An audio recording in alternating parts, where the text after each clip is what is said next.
지금 하나님 말씀 로마서 1장 18절에서 25절 말씀입니다. 이 말씀 토대로 해서 오늘 말씀의 제목은 숨겨진 죄악을 인정하라. 조금 더 과격한 표현을 쓰면 죄의 암세포를 극복하라.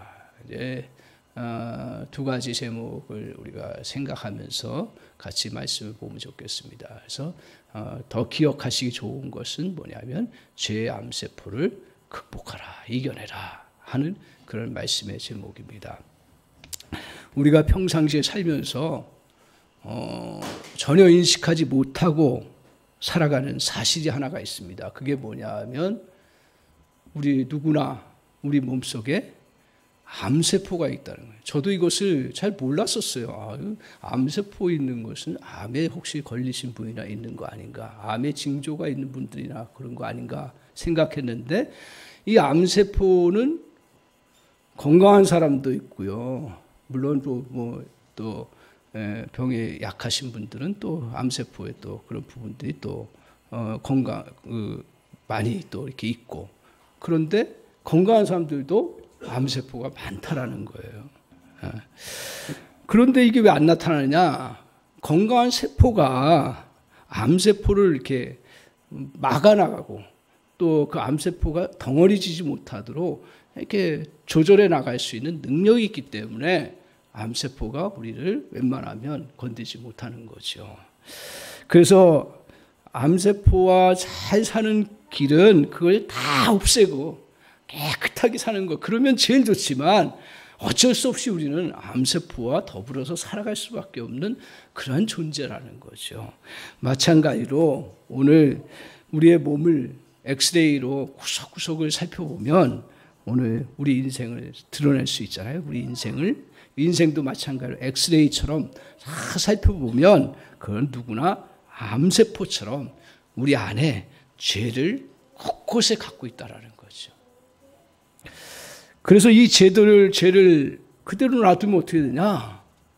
이건 저절로 암덩어리가 생기는 것처럼 죄덩어리로 인해서 인생은 영원히 죽게 된다는 거예요. 그래서 죄의 삭은 뭐냐? 그 대가는 뭐냐? 성경에서 말하기를 사망이라고 얘기를 하고 있습니다. 결국은 죽는다, 이 이야기를 하고 있습니다. 인생에 대한 철저한 진단 결과 성경을 통해서 우리에게 보여주는 것은 심히 우리가 어떤 존재예요? 암세포들이 가득히 있는 부패한 존재라는 것입니다. 그래서 모든 인생이 도저히 구제불능의 상태라서 사실 엄밀한 겉으로는 살아있는 것처럼 보이지만 실제로는 죽는 그런 인생이다. 따라서 성경에서 한마디로 얘기하면 이 설교하기가 참 어려워요. 저는 잘 그런 걸 설교를 안 하는데, 근데 분명하게 말씀하는 겁니다. 우리가 하나님의 그 진노 아래서 망할 인생이라는 것을 성경은 분명히 하고 있습니다. 로마에서 핵심이 뭐라고 그랬습니까? 복음이죠. 예, 복음입니다.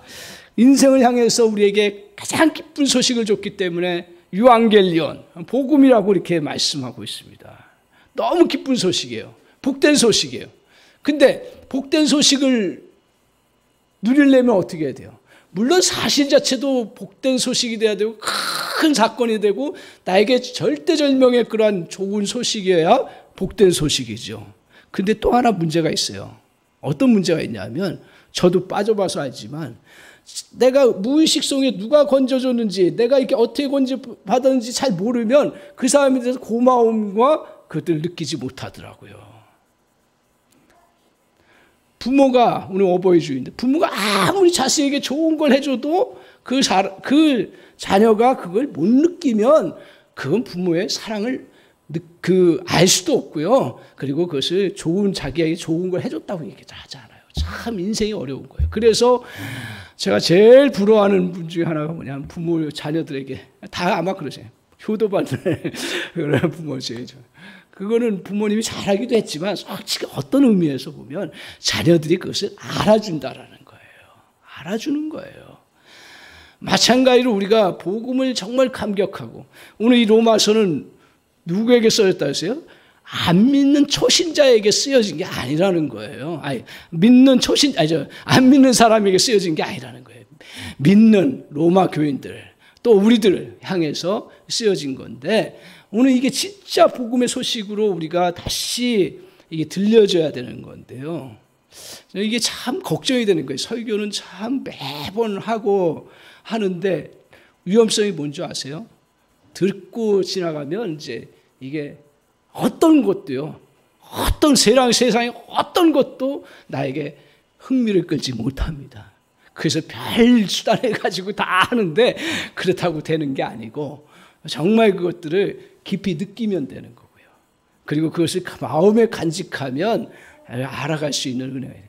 그래서 오늘 이 복음의 기쁨 소식들인데 로마서를 통해서 우리에게 이 기쁨의 소식을 알기 위해서 이제 1장 18절에서부터 우리에게 명확하게 밝혀주고 있습니다. 그건 뭐냐 하면 우리가 어떤 존재인가 아는 거예요. 정말 우리가 세상에 이런 것들에 대해서 가르쳐주는 책이 없어요. 잘 생각해 보십시오. 세상에 어떤 학문과 어떤 진리가 잠시 우리의 마음의 그러한 부분에 대해서 이야기하고 우주의 그런 여러 가지 이야기하지만 성경처럼 인간의 모르겠어요. 제가 책을 많이 보지 못해서 그런지 몰라도 이 부분에 대해서 정확하게 성경에 명확하게 말씀하는 부분이 없다라는 거예요. 그 인생이 어떤 인생이냐 한마디로 얘기하면 오늘 제가 정리하면 복음이 왜 복음되냐 너희가 진노 아래에 있는 그러한 망할 인생이기 때문이다. 그 망할 인생이라는 것을 정확하게 알아라. 그래서 복음을 더 깊이 알아가라 하는 거예요. 근데 저와 여러분이 신앙생활하면서 우리의 관심은 늘 뭘 더 잘 될까, 뭐 또 더 커질까, 그건 나쁜 게 아니에요. 너무 좋은 건데 조금 더 우리가 은혜를 누리고 신앙에 깊이 들어가려면 이러한 복음에 대해서 깊이 알아가고 깊이 느끼고 깊이 체험하는 거예요. 그래서 우리가 하나님께서 이 땅에 우리에게 생명을 주시면 주실수록 오래 장수하는 복이 생명만 연장해서 복이 아니라 저가 믿기는 더 하나님의 진리를 깊이 알아가고 이 복음의 것들을 내가 깊이 체험하고 이 복음의 것들을 정말 능력을 경험하고 살아가는 게 나는 그게 가장 복된 것이다. 그렇게 믿습니다. 그래서 오늘 우리에게 우리 인간에 대해서 정의를 내리시는 부분 중에 하나인데 우리 복음이 왜 복음되는가? 첫 번째로 뭐냐 하면 죄의 암세포를 극복하는 길은 첫 번째로 우리가 철저히 마음이 파괴되었음을 알아야 한다는 거예요. 저는 조금 더 나가겠습니다. 우리의 마음이 철저히 파괴되었음을 인정하라는 거예요. 그리고 조금 더 나갑니다. 우리의 마음이 철저히 파괴되었음을 실제로 내가 삶 속에서 체험하고 경험하는 은혜가 있기를 바랍니다. 그렇지 아니하면 복음의 그러한 진정한 은혜를 누릴 수가 없다라는 거예요. 우리는 이제 내가 마음이 파괴되고 죄로 인해서 이제 파괴된 건데 우리가 죄하면 뭘로 얘기합니까? 죄하면 강도짓이나 살이나 도둑질 그리고 간음 등을 위반한 것들 이런 것들을 행한 것들을 죄라고 합니다. 그 남을 속이거나 그리고 잘못 법을 어기거나 질서를 깨트리는 그러한 것들을 죄라고 합니다. 그런데 성경은 조금 더 깊이 들어갑니다. 이거 죄 아니라고 할 수는 없어요. 죄긴 죄예요. 그렇지만 본질적인 죄가 뭐냐면 18절을 한번 보여주세요. 자, 오늘 성경의 18절에 한번 같이 읽어보겠습니다. 시작. 하나님의 진노가 불의로 진리를 막는 사람들의 모든 경건하지 않음과 불의에 대하여 하늘부터 나타나나니 이렇게 말씀하고 있습니다. 하나님의 진노가 나타난다 그랬어요. 그러니까 하나님의 진노가 나타나면 망한다 이 얘기인데 그 누구에게 나타나냐면 불의로 진리를 막는 사람의 모든 경건하지 않음이에요. 모든 경건하지 않음. 여기에 주목하십시오. 이 경건하지 않음 때문에 진노가 임한다는 거예요. 아니, 나 경건하게 사는데요. 그리고 어제도 대관식 하는데 철저하게 저렇게 경건하게 엄숙하게 하더만요. 근데 여기서 경건이 뭐냐 이거야. 우리는 엄숙하게 하는 것을, 물론 그것도 경건히 할 수 있어요. 대관식을 하고 어떤 의식을 하는. 그런데 경건의 의미, 영어 표현에 조금 더 명확하게 드러나가 있어요. 뭐냐 하면 간레스라고 해요. 간레스. 간레스니스. 뭐 명사형으로 쓰니까. 그래서 간레스가 뭐냐 하면 하나님이 없다라는 거예요. 그러니까 경건치 않음이 간레스예요. 우리는 내가 조금 뭐 소리를 크게 낸다든가 또 잘못 또 막 이렇게 소란하게 한다든가 그러면 그게 경건치 않다라고 생각하는데 성경은 그렇지 않다라는 거예요. 간레스, 하나님이 없는 거예요. 그러니까 죄가 뭐냐? 하나님이 없는 게 죄라는 거예요. 경건치 않음이라고 그랬어요. 그 다음에 뭐예요? 불이에요. 이거는 뭐 불이라는 건 의롭지 않은 걸 당연히 얘기하는 거지만 토대가 어디냐면 경건치 않음에서 나타나는 그러한 그 행동들을 말할 수가 있습니다. 따라서 오늘 경건치 않음은 하나님을 내 마음에 모시려고 하지 않으려는 것입니다. 또한 하나님을 경배하려고 하지 않는 그런 마음입니다. 인생사에서 가장 정말 큰 깊은 죄의 모습이 무엇인가요? 아마 다 경험하셨을 거예요. 나 가장 깊은 죄가 뭘까요? 저는 다시 이렇게 보면서 뭐 흉악범 몇십 년 형벌, 무기징역, 사형 이것도 표면적으로는 아주 잔인한 죄예요. 해서는 안 될 일이에요. 하지만 인생사에서 깊이 들어가 보면 누가 가장 죄된 인생이냐면 자기 부모를 거역하는 자예요. 그리고 자기 부모를 인정하지 않는 거예요. 더 나아가서는 자기 부모가 나는 상관없다는 거예요. 그리고 존재를 부정하는 거예요.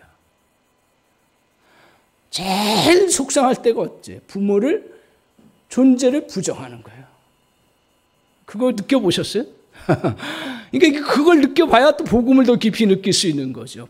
부모를 인정하지 않는 거예요. 제일 섭섭할 때가 언제예요? 잘못해서요? 문제 있어서요? 그거는 좀 화내고 그러면 되지만 그러나 아빠 필요 없어. 나는 필요 없는 존재야. 그때는 목회자고 뭐고 어쩔 수 없이 섭섭하고 뭐 우리 자녀가 그렇다는 얘기가 아니라 그런 마음, 그런 이야기를 들으면 그럴 것 같다 그 생각을 해봅니다. 오늘 왜 이게 그렇습니까? 부모와 자식 간의 관계는 모든 인생사의 첫 출발이에요. 왜 부모를 공경해야 되느냐? 내가 교육자들한테 물어봤어요. 왜 공경해야 되냐? 그러니까 성경에 공경하라니까 공경해. 맞는 이야기예요. 근데 하나님은 또 어떤 원리가 있을까? 부모를 공경하는 건 효도 사상이 많아서 공경해야 되고 또 세상 사회적인 분위기가 있어서 공경하고 그런 거 아닙니다. 진리 중에 하나가 뭐냐면 부모를 공경하는 것은 모든 인생사의 첫 출발이에요. 첫 단추가 잘못 끼워지면 다른 것들은 물론 우리가 내가 첫 단추 잘못 끼워 셋째로 그냥 묶고 여기 좀 비게 하고 하면 될 수 있지만 어딘가 문제가 생기는 거예요. 그리고 잘못하면 전체가 다 틀어져 버리는 거예요. 이와 마찬가지로 인생사에서 가장 중요한 거는 이렇게 부모 부분이에요. 그래서 부모와 자식 간의 관계, 이 굉장히 중요한 부분 중에 하나다. 다시 저도 정신 바짝 차리고 기도 많이 해야겠구나. 또 내가 부모 입장이니까 자녀들 어떻게 하면 잘 또 걔네들 노하게 하지 않을까. 다시 생각이 번쩍 들더라고요. 저는 부모의 입장이니까.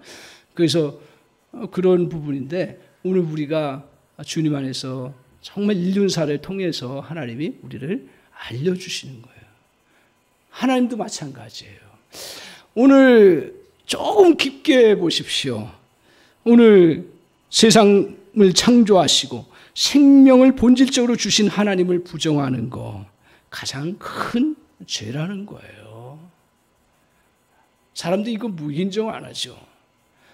그래 조금만 생각해 보면 우리를 본질적으로 생명을 주셨고 본질적으로 우리에게 우주를 이 땅을 주셨고 모든 걸 먹을 수 있도록 다 마련해 놓으신 건데 우리는 표면적으로 내 걸 더 많이 얻으면 부자가 되고 내가 성취해야 모든 게 잘 되는 것처럼 우리는 많이 거기에 생각이 들어요. 물론 그런 부분이 있지만 그러나 본질적으로 하나님이 창조해 주셨고 우리의 생명을 주셨고 그 생명을 또 누리며 살아갈 수 있도록 인도해 주셨다라는 겁니다. 따라서 오늘 하나님 부정하는 것은 가장 큰 죄입니다. 이러한 죄가 본질적인 죄이며 영적인 죄이며 더 나아가서 원죄입니다. 하나님을 내 인생과 연관시키려 하지 않고 하나님이 내 인생에 간섭하지 못하게 하는 것, 이것이 바로 불경건이에요. 거기서 나오는 행동이 불이에요. 우리 역시 특별한 계기가 없었으면 하나님을 모른다고 부정했을 것입니다. 저도 마찬가지예요. 저 어렸을 때 그렇게 아프지 않고 고통당하지 않았으면 요새는 그런 생각을 해요. 내가 왜 목회자가 됐을까? 안 해도 될 텐데 이게 힘든 일인데 제일 힘든 일이 난 목회자인지 이제 알았어요. 제일 힘든 일이에요. 제일 힘든 일이에요. 하여튼 내가 하나님 앞에 왜 나왔을까? 제가 나오지 않으면 안 되겠구나. 나 목회하지 않으면 난 살 수가 없구나. 하나님이 그렇게 몰아가신 느낌이 너무 많이 들어가지고 하나님 앞에 말씀 증거하면 좋겠다 해서 이제 목회자의 길을 가게 된 건데 이렇게 우리 성도님들도 마찬가지고 다요. 어떤 특별한 계기가 없으면 왔겠어요? 저는 우리 성도님들 아무도 없다고 적어도 우리 교회 아무도 없다고 생각을 합니다. 계기가 있어서 하나님을 알고 이렇게 오게 된 건데요. 오늘 왜 하나님을 인정하지 않고 왜 그러냐 하면 반론이 일어납니다. 무슨 반론이 일어나냐면 하나님 언제 저에게 하나님 말씀하셨어요? 언제 하나님 계시다고 가르쳐 주셨어요? 언제 하나님 나타나서 나에게 그걸 보여주셨어요? 왜 그러십니까? 나 모릅니다. 이렇게 얘기해도 아무 문제 없을 것처럼 보여요. 그런 우리를 향해서 19절을 한번 보십시오. 19절 같이 한번 보겠습니다. 19절 그런 얘기 하지 말라 이거예요. 이건 기독교 집안에 태어나고 누구의 집안에 태어나 물론 성경을 통해서 가르쳐주고 하지만 직접적으로 가르쳐주기 없는데 왜 하나님 우리를 잘 섬기지 못한다, 불건건하다, 그렇게 얘기하느냐라고 반론을 할 수가 있어요. 근데 19절에 한번 보세요. 자, 같이 한번 읽겠습니다. 시작. 이는 하나님을 알만한 것이 그들 속에 보임이라. 하나님께서 이를 그들에게 보이셨느니라. 저희 성경의 로마서를 통해서 뭐라고 말씀해요? 하나님을 알만한 것이 그들 속에 보입니다. 다른 말로 얘기하면 하나님을 알만한 것을 우리에게 심어 놓으셨다라는 거예요. 또 다른 말로 얘기하면 우리는 대대로 DNA로 하나님을 알만한 것들을 심겨 놓으셨다. 여러 가지가 있어요. 제가 다 표현할 수가 없는데 딱 하나만 표현을 해보면 우리가 어때요? 위기 앞에 당하고 저처럼 물속에 빠지면 어떻게 해요? 전에도 찾지만 형식적으로 많이 찾을 때가 많은데 정말 언제 찾냐면 물에 빠져 죽을 지경 될 때 아이고 하나님 찾아요.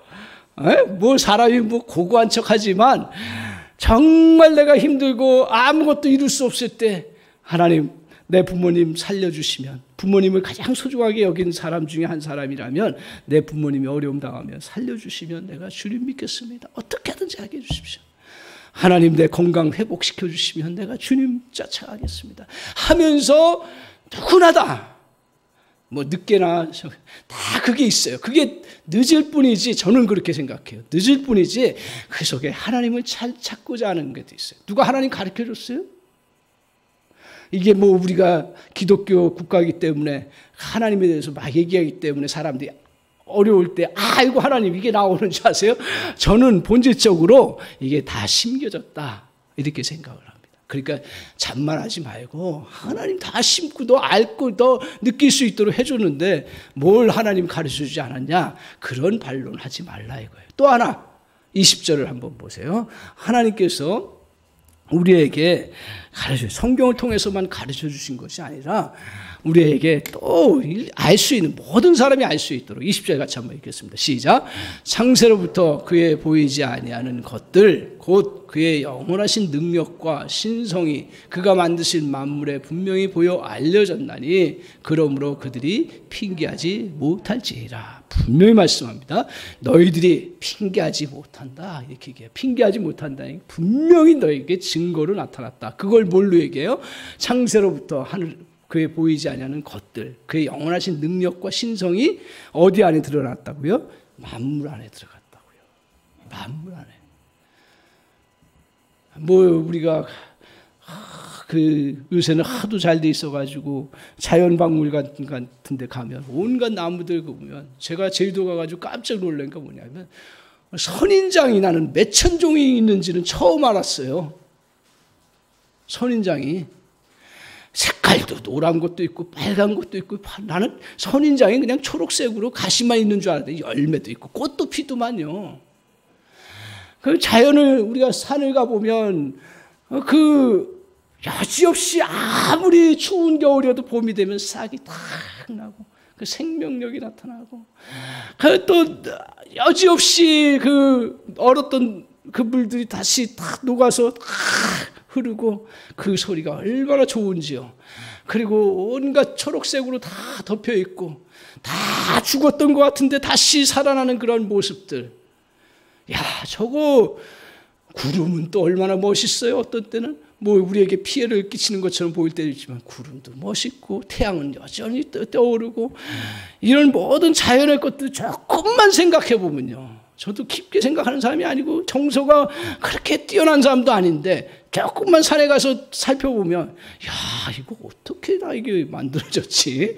이게 어떻게 때마다 이렇게 이게 되지? 어떻게 저렇게 조그만 나무에서 큰 꽃을 피지? 저 색깔이 어떻게 저렇게 수많은 그런 모습들로 나타나지? 그 사람들은 어떻게 얘기하냐면, 에이, 우리 저 그런 것들은 생각도 안 하고, 피카소가 만드는 작품, 저거 누가 저 어떻게 저렇게 저 멋있게 그렸지? 작품 대단하다는데, 그 작품이 대단한가요? 꽃 하나, 한 송이의 꽃의 그 모습보다는 절대로 대단하지 않다고 저는 생각합니다. 아무리 커도요. 인간이 맞네. 그게 수없이 많아요. 뭐 요새 제가 좀 한의원에 가서 조금 치료를 조금 받는데, 자, 요새 뼈에 대해서도 뭐 제가 이제 뼈가 좀 틀어져 가지고 좀 문제가 생겼다 이 진단을 하더라고요. 그래서 뼈 부분을 이렇게 하는데, 그래서 뼈에 관심을 가져보니까 뼈는 또 어떻게 그렇게 다 뼈 모양도요, 그 등뼈의 모양도 가지각색이더라고요. 하나인 줄 알았는데, 그리고 그 안에 또 핏줄도 들어가고 그 안에 또 뭐 척수가 들어가고 뭐 그 또 뼈들이 또 어떻게 모양도 기계해가지고 서로 다 맞춰지고 받쳐주고, 와, 그것뿐만 아니라 근육도 그 뼈들을 딱 둘러싸가지고 그 인대 같은 거는 서로 이렇게 연결해줘가지고 사람이 걸을 때 움직일 수 있도록 해주고요. 그래서 이번에 느낀 게 뭐냐면, 우리 몸에 나는 근육이 그렇게 중요한지 몰랐어요. 근데 근육이 그렇게 중요하더라고요. 그래서 이게 모든 게 다 맞춰서 이루어질 수 있도록 하나님이 정말 몸 하나만 생각해도 이렇게, 이건 누군가가 만들지 않으면 이거 될 수가 있는가. 아무리 생각하고 아무리 양보해도 저는 도저히 그런 자연진화론적인 인정할 수가 없어. 솔직히 까놓고 얘기해. 뭐 제가 목회자이기 때문에 그런 게 아니라, 이런 것들이 다 곳곳에 다 스며 있는데 어찌 하나님이 없다고 얘기를 하느냐. 이건 너희들이 잘못 핑계하지 못한다. 그러면서 그럼에도 불구하고 모르는 이유를 말씀하고 있습니다. 21절 한번 보세요. 21절. 왜 그러면 하나님을 영화롭게 하지 않는 걸까요? 왜 하지 않는 걸까? 21절 같이 한번 보겠습니다. 시작. 하나님을 알되 하나님을 영화롭게도 하지 아니하며 감사하지도 아니하고 오히려 그 생각이 허망해지며 미련한 마음이 어두워졌나니, 이렇게 말하고 있습니다. 하나님을 알되 영화롭게도 아니하며 감사하지도 아니하는 그 이유가 뭐냐면, 그 생각이 어떻게 했다고요? 허망해지며, 또 뭐예요? 미련한 마음이 어두워졌다, 이렇게 얘기합니다. 오늘 두 가지로 살펴보면 먼저 마음 부분을 살펴보면 마음이 어떻게 그러나 그렇지 않아도 미련한데 마음이 미련해졌다, 어두워졌다 이렇게 얘기를 하고 있습니다. 오늘 마음이 저는 구별을 한다 그랬잖아요. 마음 부분하고 생각 부분하고 우리 정서 부분, 감정 부분 다 이렇게 구별을 해요. 근데 막 섞었어요. 막 사람들은. 근데 저는 이제 구별을 했었습니다. 마음은 꼭 제가 제 말씀을 계속 나눌 때는 이걸 구별해서 제가 하려고 해요. 마음은 인격의 중심이에요. 그래서 인격의 중심에서는 세 가지가 보통 일어납니다. 마음은 의지력이에요. 이건 생각하고 다른 거예요. 내가 결단하는 능력이 마음에서 일어나는 거고요. 두 번째로는 뭐예요? 선택이에요. 선택하는 거예요. 그리고 세 번째로는 뭐냐면 결정을 내리는 거예요. 그래서 생각을 아무리 많이 해도요, 마음에서 내가 딱 서지 않으면 결단하지 않았어요. 마음 부분이 인격의 저는 핵심이라고 생각을 하고요. 그 다음에 이제 생각 부분이 있는데, 그 생각 부분과 감정 부분, 그건 또 나중에 또 말씀 같이 나눌 기회가 있으면 나누고요. 그래서 마음 부분이 이제 어두워졌다고 이야기를 합니다. 그러니까 우리가 마음의 중심인데 하나님을 향한 그 의지력을 발휘하지도 못하고 결단도 자기 마음대로 결단하고 자기의 그런 생각, 자기의 마음대로 결정하고 나아가는 그런 마음의 부분이 어두워졌다라고 이야기를 하고 있습니다. 오늘 하나님을 희미하게 느끼지만 하나님을 영화롭게 할 만큼 능력을 갖지 못합니다. 왜 그래요? 왜 이렇게 어두워집니까? 간단해요. 음식은 어떻게 됩니까? 오래 두면 아무리 맛있는 거고 해도 며칠만 되면 썩게 돼 있습니다. 집은 어떻게 됩니까? 주인이 안 살면 어떻게 돼요? 집은 안 살아, 먼지 들어올 게 없는데도 집은 이상하게 주인이 안 살면 그 집은 나중에 다 허름해지고 막 이상하게 폐허가 돼요. 어떻든. 그걸 누가 망쳐서 폐허가 되는 게 아니고 사람이 안 살면. 그와 똑같다라는 거죠. 우리 안에 하나님이 거하지 아니하면, 우리의 주인이신 하나님이 우리에 거하지 아니하면 어두워지고 불빛이 없는 것처럼 어두워지고, 그리고 그 마음에 부패가 되고요. 그 안에 온갖 것들이 쌓이게 되기 때문에 마음이 부패되어서 하나님을 그래만 희미하게 알 수 있는 건데 알지 못한다라는 거죠. 점점 더 어두워진다라는 거예요. 그래서 아무리요 막 별걸 다 수단의 방법에서 깨닫게 해도요, 안 믿을 사람 안 믿는 거예요. 여러분 잘 믿는다는 건 대단한 은혜예요. 해보셨잖아요. 전도도 해보고 해봤지만, 그렇다고 또 전도 하나 안 하면 안 돼요. 해봤지만 죽을 때까지 나는 자기 것에 사로잡혀가지고, 그 마음이 사로잡혀가지고 아는 것 같고 고백하지 않으면 안 될 것 같은데도 안 해요. 나 그래서 임종할 때 끝까지 안 믿는 사람은 안 믿더라고요. 안 믿어요. 그 마음의 허망해짐이 이렇게 심하다라는 거예요. 그러면 오늘 이 미련한 마음을 치료하는 길이 무엇이냐 하는 거예요. 그것은 먼저 자신의 그 부분을 솔직하게 인정하라는 거예요. 이거는 제가 보니까 인생을 살면서 경험하면서도 고백할 수 있어요.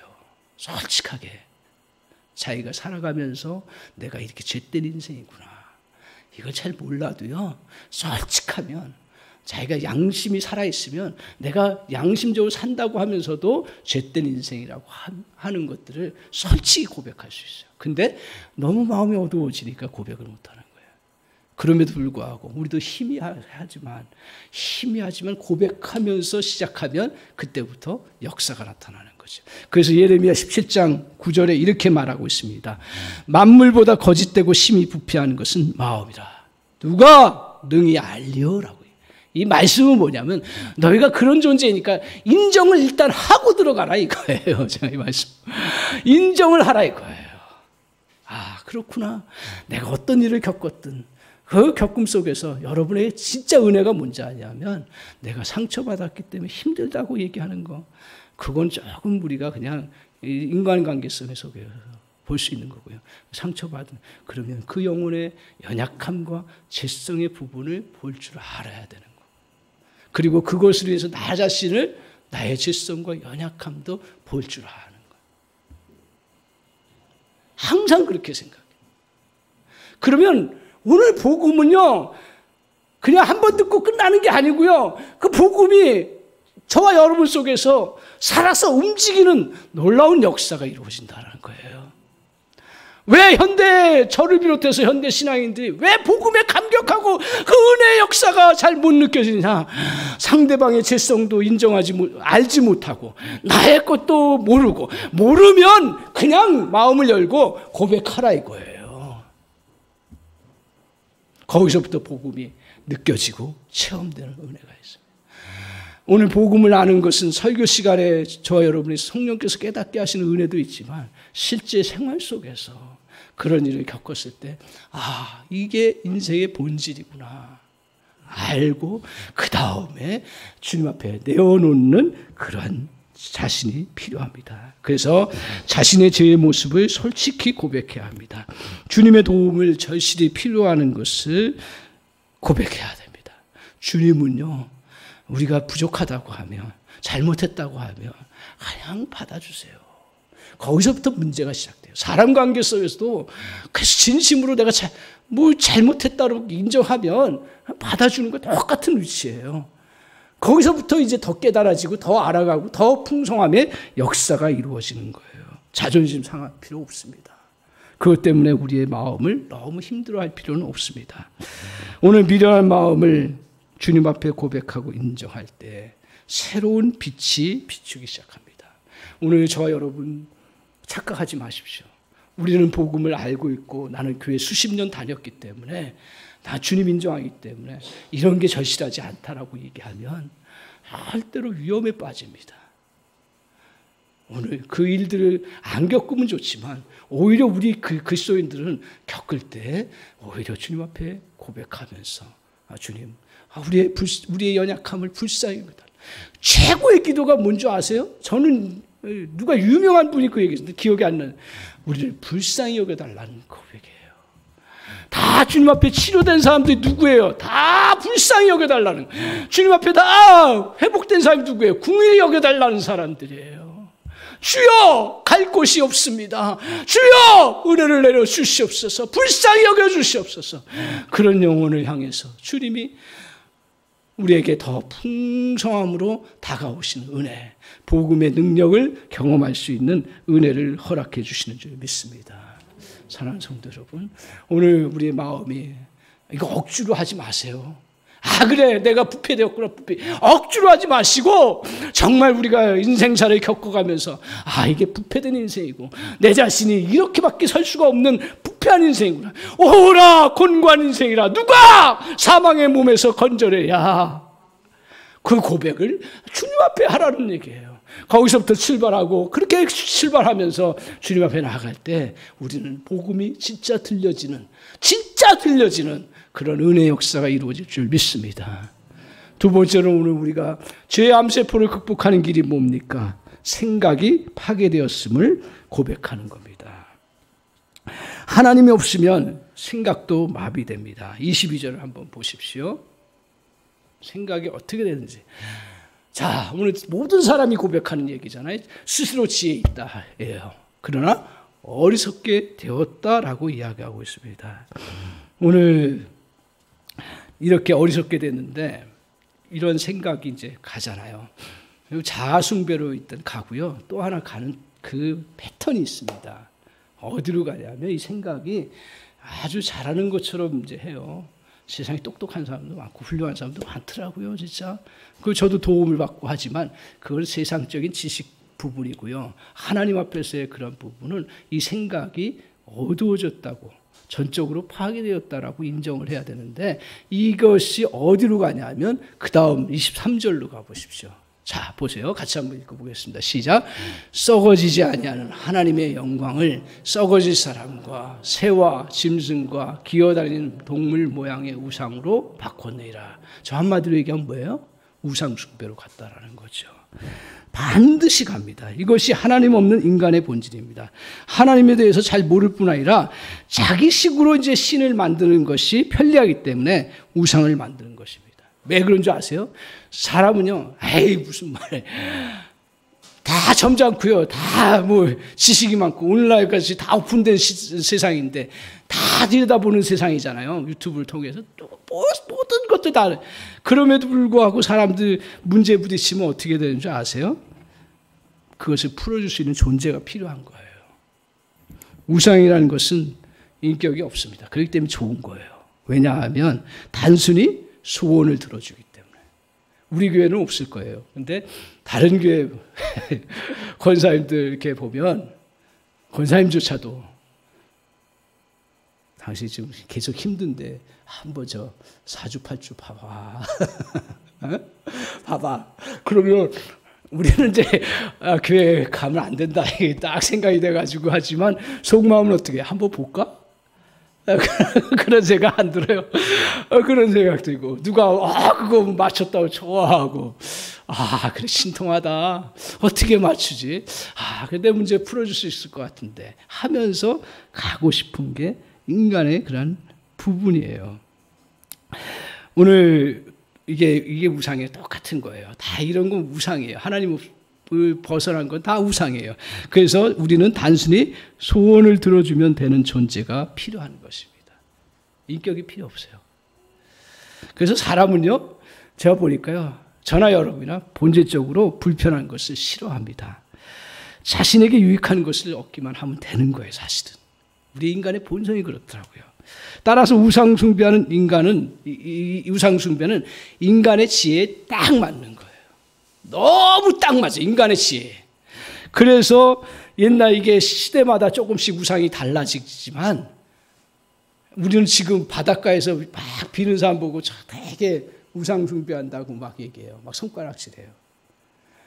그래요. 그 시대에는 용왕님에게, 또 그 시대에는 햇님에게, 그 시대에는 달님에게, 또 저 때는 부정님에게 이게 나를 지켜주고 보호해주니까 달고 다녀라. 어렸을 때 이제 엄마가 채워주는 다 그게 이제 우상인데 시대마다 조금씩 달라요. 오늘날 깨어있는 우리 입장에서는 형상을 갖춘 것은 잘 안 보여요. 참 감사하죠. 이건 자연과학의 발달로 인해서 나타나는 현상이에요.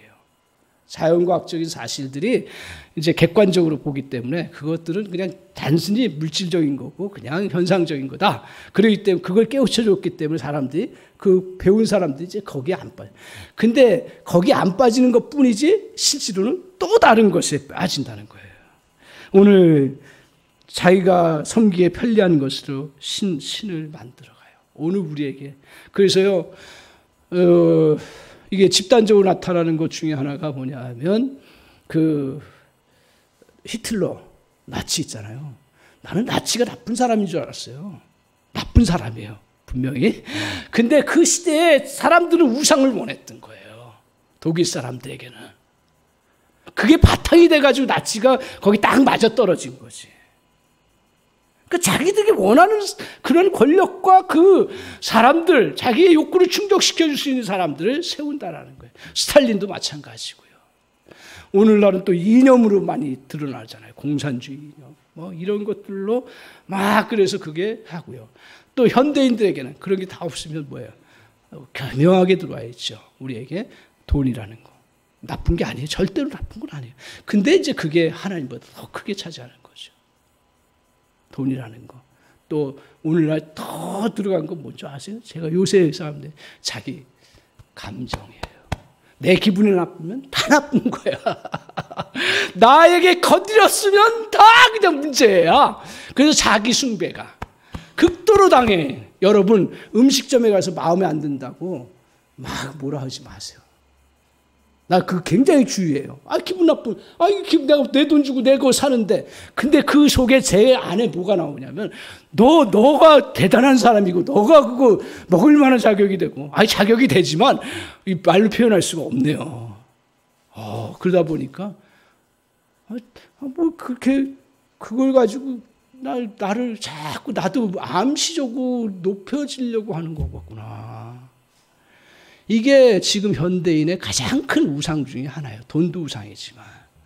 그 교회 사역하기가 제일 힘든 게 뭐냐 하면 다 우상이니까요. 솔직히 까놓고 얘기해서. 기분 나쁘면 법이고 뭐고 없어요, 지금은. 그렇지 않아요? 기분 나쁘면 법이고 뭐고 필요 없어요. 그러니까 이 시대의 흐름 속에 우리가 제 얘기 말씀 나누려고 하는 건 뭐냐? 우리 안에 우상이 들어오기가 너무 쉽고 하나님 없으면 그 다음에 차지하는 게 우상이라는 거죠. 그래서 오늘 우리의 시작을 인간에서 지성에서 시작하면 안 된다는 거예요. 오히려 하나님이 가르쳐 주신 진리에서 생각해야 된다는 거예요.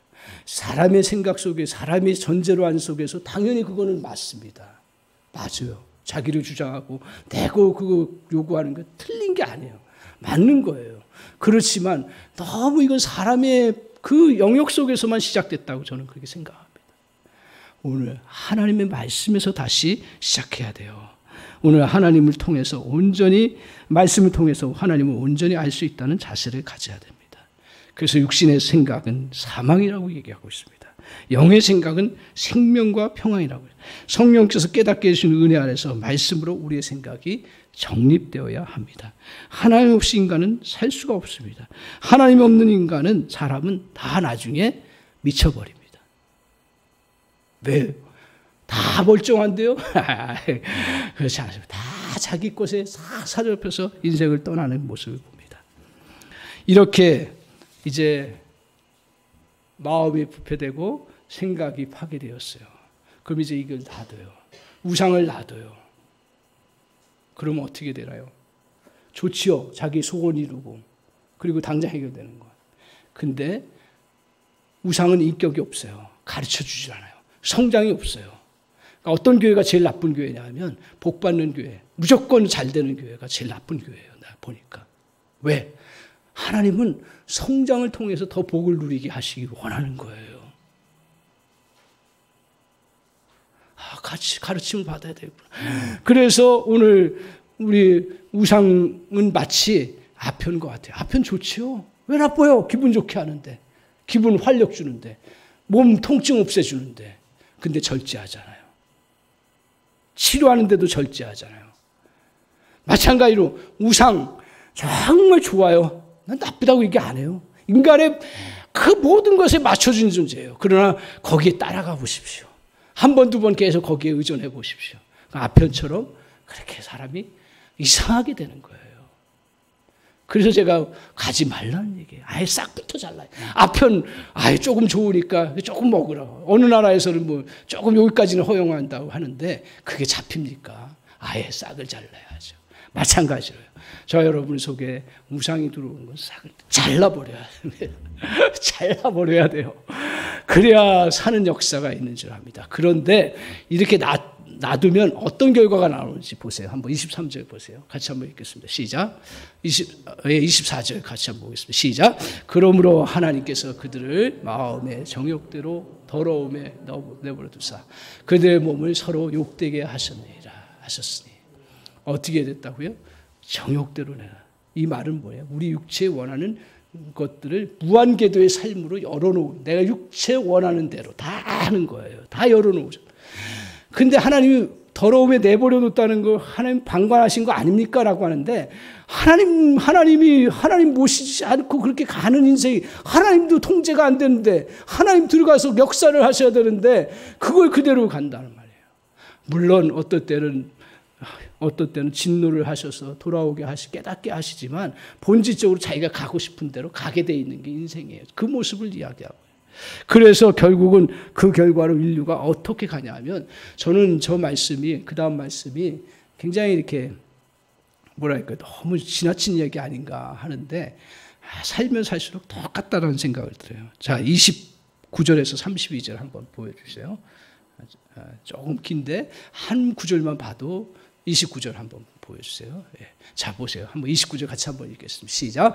곧 모든 불의, 추악, 탐욕, 악의가 가득한 자요. 시기, 살인, 분쟁, 사기, 악독이 가득한 자요. 수군수군하는 자요. 또 비방하는 자요. 하나님께서 교만한 자요. 자랑하는 자요, 악을 도모하는 자요, 부모를 거역하는 자였죠. 우매한 자요, 또 뭐라 했어요? 악하는 자요, 무정한 자요, 무자비한 자라. 수없이 더 나아가 열거할 수 있을 거예요. 이렇게 모든 그러한 것들, 결국 한마디로 얘기하면 오늘 말씀 나누는 것처럼 죄의 암세포가 퍼지기 시작하면 저것들 우리가 상상할 수 없는 현상들이 나타나요. 죄를 그래서 만만하게 보지 마십시오.